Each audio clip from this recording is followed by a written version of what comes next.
Welcome to the Psycholab Podcast, the show that explores the fascinating psychology behind our everyday decisions. I'm Chelsea. And I'm Josh. For our very first episode, we're diving headfirst into a classic internal struggle, the popcorn dilemma.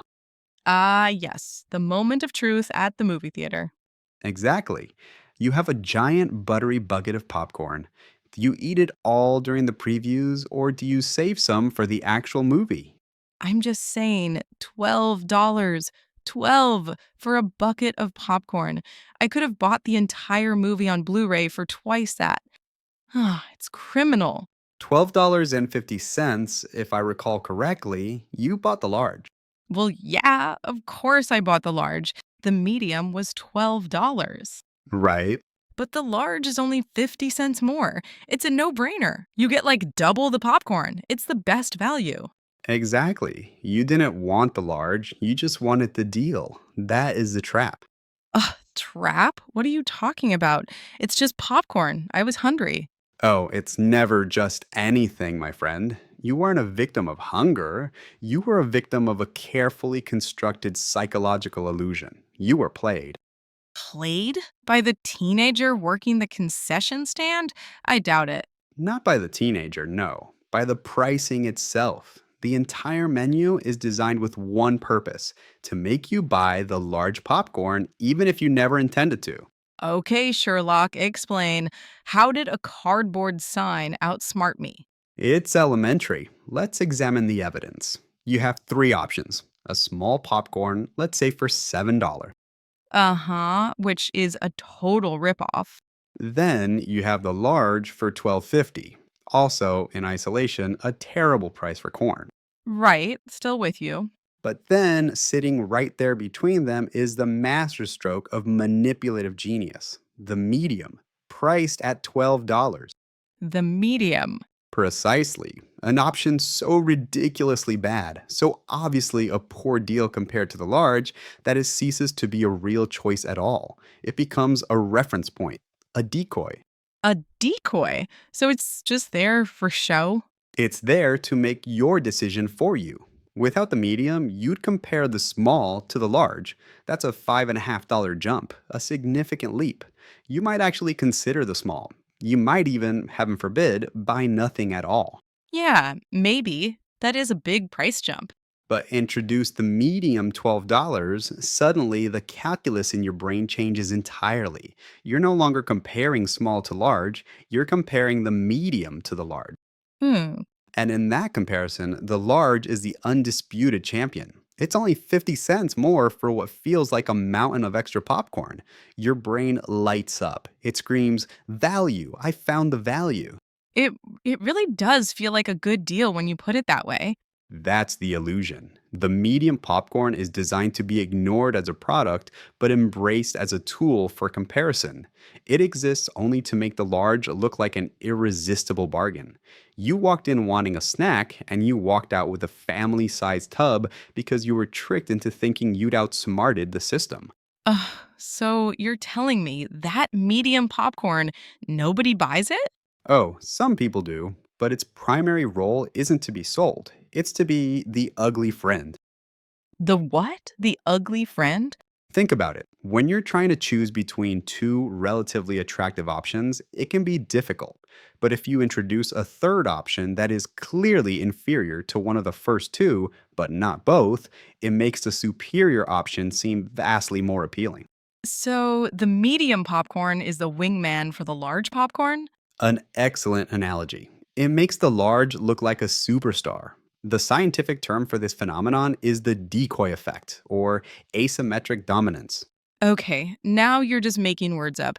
Asymmetric what? Asymmetric dominance. It means one option is asymmetrically dominated by another. The large popcorn dominates the medium in both price per ounce and volume, making the choice simple. The small, however, isn't clearly dominated. It's much cheaper, but also much smaller. That's a complex decision. The decoy removes the complexity. So our brains are lazy. We want the easy choice. Precisely. We are cognitive misers. We're wired to find shortcuts, to make decisions that feel rational and easy. Marketers know this. They exploit this cognitive bias ruthlessly. And once you see it, you start seeing it everywhere. Everywhere. Like where? Don't tell me my coffee's a lie, too. Your coffee is practically the textbook second example. What do you think they have tall, grande, and venti? For people who want different amounts of coffee? On the surface, yes. But look at the pricing. The jump from a tall to a grande might be 70 cents for an extra 4 ounces. But the jump from a grande to a venti is often only 50 cents for an extra 8 ounces. Whoa, yeah, that's true. The venti always seems like a steal. Does it now? Or is the grande simply the decoy priced to make the larger, more profitable venti seem like the logical choice?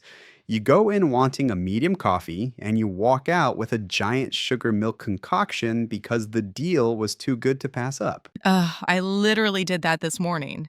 I know, I saw the cup in your car. It's not just food and drink either. This is a powerful tool used for high stakes purchases. Think about technology. Okay. Let's take the latest smartphone release. You have the standard model, let's say for $800. Then you have the Pro model for $1,100 and then the Pro Max for $1,200. Right, a clear progression. Is it? The jump from the base model to the Pro is $300. For that, you get a slightly better camera and a few other features. It's a tough sell.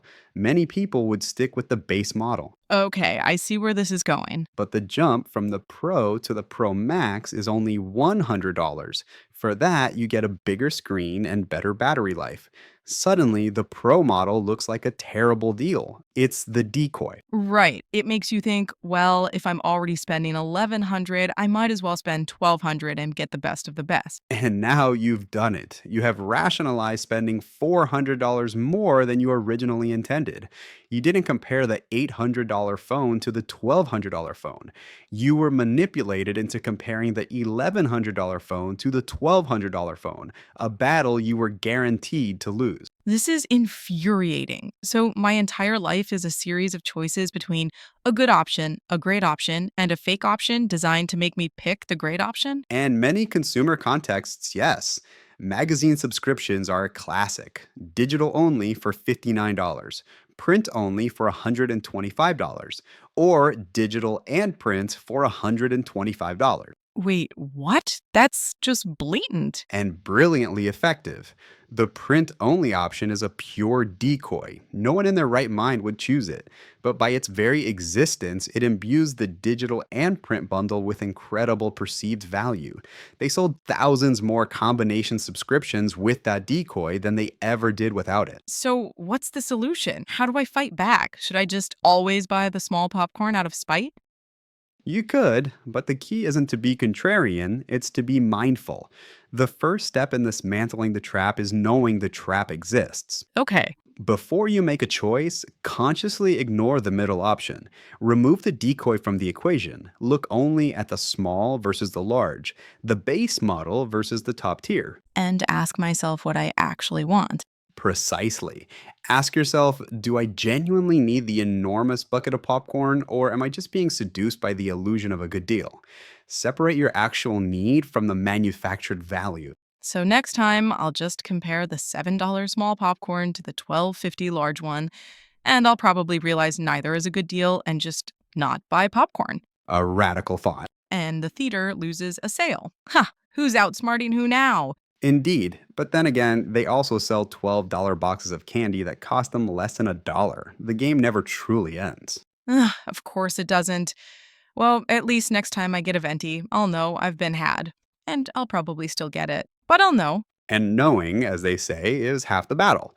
The other half is resisting the siren song of 50 cents more for double the popcorn. Good luck with that.